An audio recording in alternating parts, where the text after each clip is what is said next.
All right, I'm Nick. I'm out in the garage. It's early July. It is super hot. We've had to cancel the last few days of charters because it's been so windy. And I haven't had much time in the past to make these videos about products. So today I have a few minutes to talk about this floating prop nut that we made. Now I designed this thing about 2 months ago.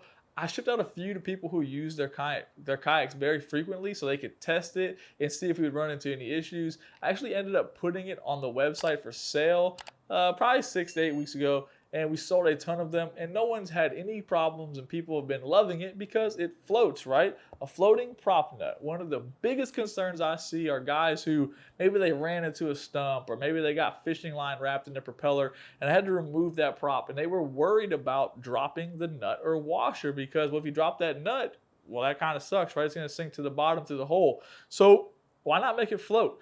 We already make a floating prop wrench that if you drop it, it floats, it can't corrode. Same with this. Super easy to install. It is plastic, so make sure when you go to install it, you spin it counterclockwise and then clockwise. As you can see in this video, I'm going to show you here in a second of me installing it. It does awesome, man. It's as simple as it is, it floats, right? There's not much else you can say about it. Now, some people had some concerns about, man, is it strong enough to hold the prop on there? And yeah, without a question. Even Old Town on their autopilot series, they use a plastic nut. It's not a big deal. You especially on the PDL system, you're not pedaling fast enough or spinning at a high enough RPM to worry about any counter rotation. So don't worry about that. It's super easy to install. It's plenty strong. When you do install it, make sure you don't torque it down too much. The back side of this should be flush with the bolt on the end of the PDL drive. Super easy to install. You guys can see in this video, I'm removing the nut. While I'm in there, I took the second and I sprayed some CRC on that shear pin. If you guys are doing this simple maintenance, that shear pin should last you forever. I don't ever replace a shear pin. I just take care of it and do regular maintenance. Once that is taken care of, I slide the prop back on. You can see in the video, I am slowly placing the plastic nut on there because I don't want to cross-thread it. And I took my time and I over-exaggerated having problems just so you guys could see it in the video. Once it's on there, I grab my floating prop wrench. I've been liking the lime green one for some reason.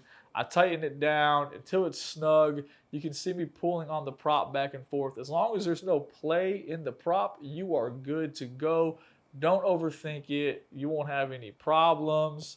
And that's it. It's a super easy install. It floats. If you don't already own a floating prop wrench, get on the website, buy one of these bad boys, buy a floating prop wrench, and you won't have any more problems. No fears about dropping the nut. The next thing, we just got to figure out how to make the prop float. That's it. I don't know how to do it. Probably not a good idea because you don't want it to break. I do know guys who have dropped their props through the hole while trying to change the prop. It's not a good thing, but I know a guy who did it. It happens. All right, if you have any questions about this, just shoot me an email at nick@navarrekayakfishing.com or drop it in the comment section. Thanks for watching.